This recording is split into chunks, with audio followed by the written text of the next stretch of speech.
Good morning, everyone. Clint McLaughlin here, Midwest Market Management. I'm flying solo here today. Riley Sitecard's out of the office, so we're going to dive right into U.S. weather from a national yield perspective. We'll go ahead and get started here. Let me get my screen shared up.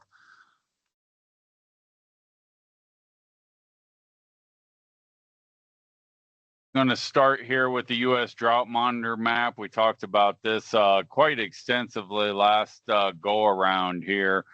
We've lost a lot of color on the Drought Monitor map, but worth noting that this region right here that's still quite colorful in the Drought Monitor map. From what I'm seeing on the rain maps, we've had a lot of rain over the last really two months, 6 weeks for sure.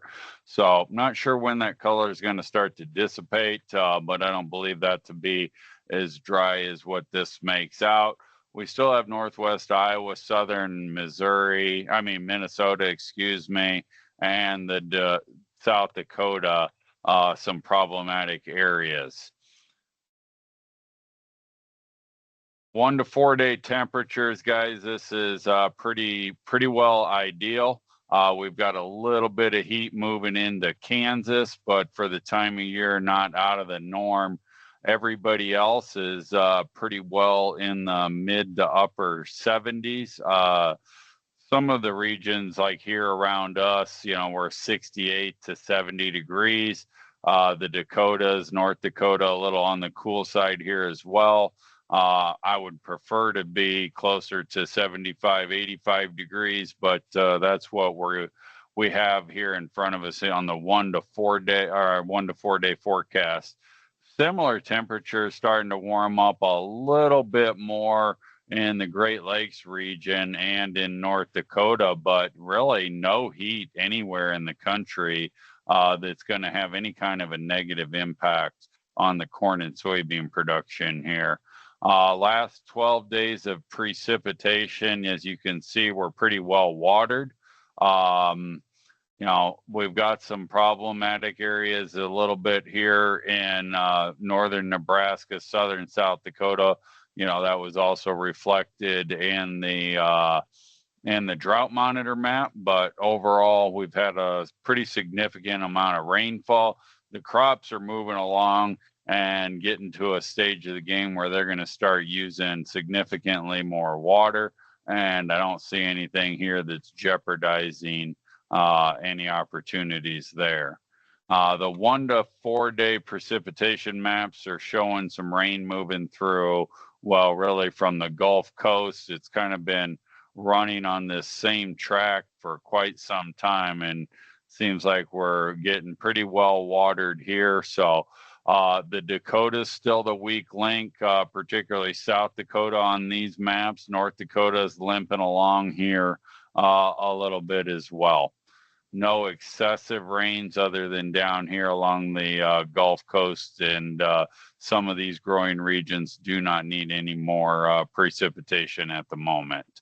6 to 10 day, picking right up where we left off.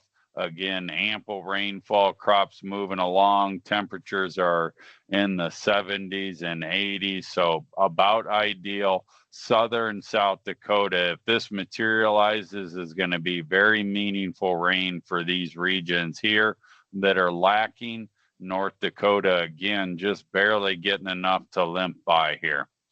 The cumulative forecast showing extensive rain, when we put it all together. So overall, guys, this is going to be a short and sweet day here today. Precipitation is ample, maybe a little on the heavy side. Traders are likely going to side with rain makes grain for the time being. We're in the middle of June.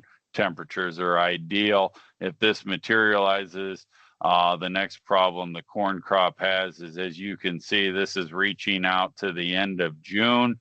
If this were to materialize, that puts most of the Midwest in fantastic shape rolling into the first week of July, well watered, making July less of a importance factor, at least for the first half of July.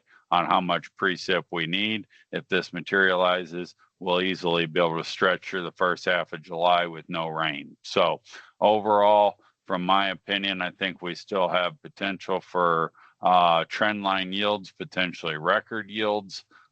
Things are off to a good start, and we are continuing to see what I would consider to be ideal corn and soybean growing conditions for the time of year. So there you have it. We'll be back on here Thursday. Thanks a lot, and have a great day. This material has been prepared by a sales or trading employee or agent of Midwest Market Management and is in the nature of a solicitation. This material is not a research report prepared by of Midwest Market Management Research Department.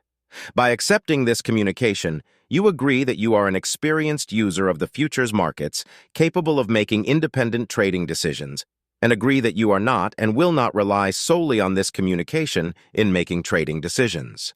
Distribution in some jurisdictions may be prohibited or restricted by law. Persons in possession of this communication indirectly should inform themselves about and observe any such prohibition or restrictions. To the extent that you have received this communication indirectly and solicitations are prohibited in your jurisdiction without registration, the market commentary in this communication should not be considered a solicitation. The risk of loss in trading futures and/or options is substantial, and each investor and/or trader must consider whether this is a suitable investment. Past performance, whether actual or indicated by simulated historical tests of strategies, is not indicative of future results. Trading advice is based on information taken from trades and statistical services and other sources that of Midwest Market Management believes are reliable. We do not guarantee that such information is accurate or complete, and it should not be relied upon as such. Trading advice reflects our good faith judgment at a specific time and is subject to change without notice. There is no guarantee that the advice we give will result in profitable trades.